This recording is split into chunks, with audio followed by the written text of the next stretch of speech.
शुरू करता हूँ उस बरकत नाम से जो दिलों के भेद खूब जानता है। आमर कमर देखने वाले तमाम व्यूवर को मेरी तरफ से अस्सलाम वालेकुम। दोस्तों, आज इस टॉपिक में मैं बात करने लगा हूँ। वो टॉपिक है कि क्या एक आलिम दीन को मिंबर रसूल पे बैठ के दीन की बातें करनी चाहिए या फिर सियासी बातें करनी चाहिए।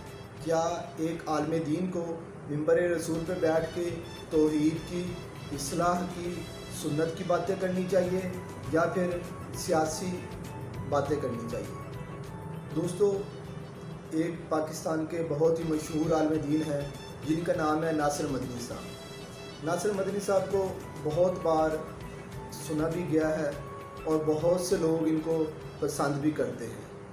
मैं खुद नासिर मदनी साहब की दिल से इज़्ज़त करता हूँ और इनका बहुत एहतराम करता हूँ।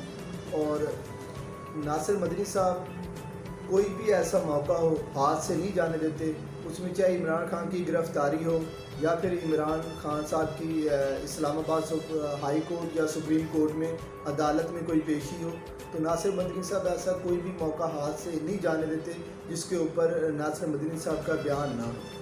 नासिर मदनी साहब या तो फिर उसी दिन ही बयान दे देते हैं या फिर अगर किसी दिन उनका वो कोई किताब हो किसी जलसे में या फिर कहीं पे जुमा उन्होंने पढ़ाना हो, तो वहाँ पे ये नासिर मदनी साहब जो हैं वो लाजमी अपना जो है वो एक रद्द अमल देते हैं कि इमरान खान कैसे गिरफ़्तार हुए, क्यों हुए, क्या हुआ, वो सारी एक तफसील जो है 4-5 मिनट का वो जो है बयान नासिर मदनी साहब इमरान खान के ऊपर करते हैं। तो एक छोटे भाई होने के नाते नासिर मदनी साहब से मैं रिक्वेस्ट करता हूँ कि नासिर मदनी साहब, आप एक बहुत बड़े आलिम दीन हैं, पाकिस्तान में बहुत से आपके सुनने वाले और चाहने वाले हैं, तो लिहाजा आपसे रिक्वेस्ट है कि आप मिंबर रसूल पे बैठ के ये दीन की बातें किया करें, ना कि ये सियासी कोई बातें किया करें।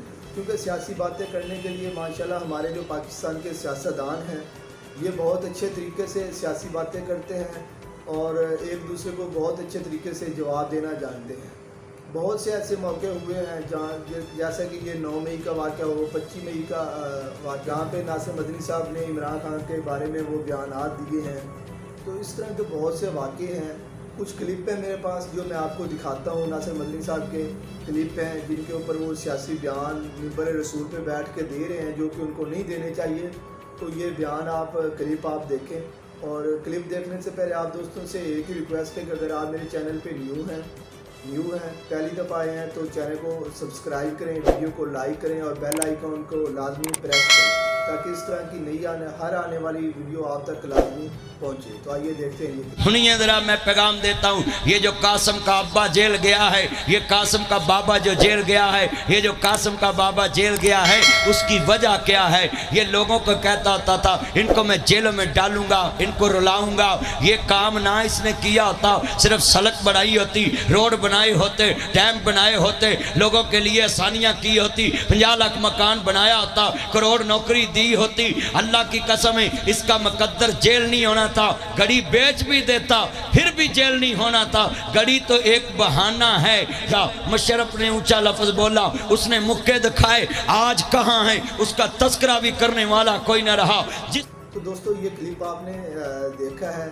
इस तरह का एक और भी क्लिप है जो नासिर मदनी साहब खान साहब को बता रहे हैं कि खान साहब लाहौर से निकल आए हैं अडियाला जेल के लिए, तो मैं भी अडियाला जेल के पास हूँ। तो आइए ये क्लिप भी देखते हैं। नियाजी साहब ने, खान साहब ने जो किसी के आगे गड़ा खोदा था कि फ़लाँ सादिक मीन नहीं, फ़लाँ सादिक मीन नहीं, फ़लाँ सादिक मीन नहीं, फ़लाँ सादिक मीन नहीं। आज खान साहब जनाब, मैं इस टाइम ताड़ा नासिर मदनी अडियाला जेल के करीब बैठा है जनाब, तो खान साहब नूं लाहौरों लैके तुर पे ने। तो खान साहब आज खुद अडियाला जेल के मेहमान बन रहे। मगर ये जो लोग कह रहे हैं ना जी नियाजी साहब का ट्रायल बड़ा जनाब जी जल्दी किया इन्होंने, ये वो, भाई कितना को जल्दी किया। सीधा सीधा केस था कि इन्होंने घड़ी बेची, ऐसी चमकती हुई घड़ी बेची, हमारा तो ये बेचने को दिल नहीं करता, तो घड़ी बेच दी जनाब आला। तो मायूं दिलावर साहब की अदालत में, वकला में, और सब ने नारेबाजी की। वहाँ कोई तो इन अदालत नहीं लगी। हमारा जज साहबान से भी गिला है, हमारा हुकूमत से भी गिला है कि असी खान पीन नूं पाक भरी तौन पढ़ाउण लई जुम्मा है सारी। دوستو یہ تھا دوسرا کلپ. اس طرح کے اور بھی بہت سے کلپ ہیں. کلپ اگر ناصر مدنی صاحب کے نکالنا چاہیں تو بہت ویڈیو لمبی ہو جائے گی. تو چھوٹے بھائی ہونے کے ناطے مدنی صاحب سے ریکویسٹ کرتا ہوں کہ مدنی صاحب اس طرح کے بیانات جو ہیں اگر آپ نے سیاسی بیانات دینے ہوتے ہیں تو پھر منبر رسول کا انتخاب نہ کیا کریں, پھر کوئی اور جگہ کا انتخاب کریں جہاں پہ آپ اس طرح کی سیاسی باتیں کیا کریں. اور کوشش تو کیا کریں کہ آپ ایک عالم دین ہیں تو آپ کو سیاسی باتیں جو ہیں وہ زیب نہیں دیتی, آپ کو نہیں کرنی چاہیے. تو میں تو آپ سے ریکویسٹ کر سکتا ہوں, باقی آپ